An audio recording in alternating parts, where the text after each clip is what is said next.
Liz Coley, and welcome back to Undercover Reading. We are in the middle of reading The Captain's Kid, Chapter 5, Luna, Part 3. The first thing I saw when I opened my eyes was a grease spot resembling a lion on the ceiling overhead. The second thing was Audrey's gray, tearful eyes. Deja vu, I muttered. Why do I feel like I've been here before? You have? Karthik's face appeared in front of Audrey's. This is your favorite restaurant, remember? Only you can't get in through the windows without a reservation. I sat up and sucked air into my lungs like I could never get enough. I hallucinated you as I was going down for the count, but it really was you. Karthik patted my shoulder. Good to see a bit of color in your cheeks again. You were quite a ghostly apparition when we pulled your helmet. Dare I ask who gave me the kiss of life? I joked, my chest filled with cumin-scented air, again and again. I'd never appreciated it more. Audrey blushed. I've had lifeguard training, she said. Summer job. And I missed it. I missed it. There were no words to express my disappointment. How long was I out? Karthik rolled his eyebrows.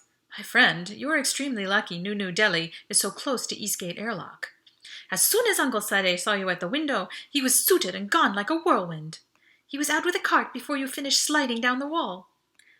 Once they carried you in, it took a minute to bring you around. You carried me? I asked Audrey. She nodded. I felt the hot blush swarm over my face. Thanks, I didn't. She glared at me. You know, if you hadn't fed me all your oxygen, it would have been the other way around, wouldn't it? Seems the least I could do. You figured that out? I asked sheepishly. You think I'm stupid? Stuck censor? I studied my hands for a moment. Thanks, everyone, for bailing me out again. Karthik's Uncle Sade appeared at that moment.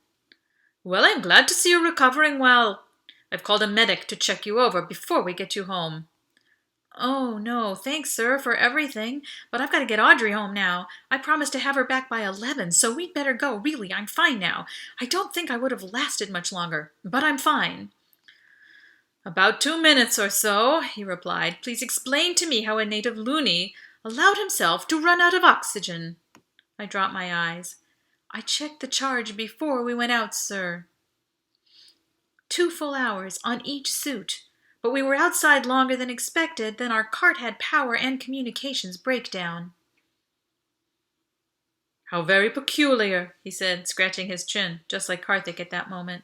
I noticed your cart parked a few 100 meters down the way and wondered why you'd gone EV. Well, someone should pull it in for priority maintenance. I'll make the call and cancel the medic.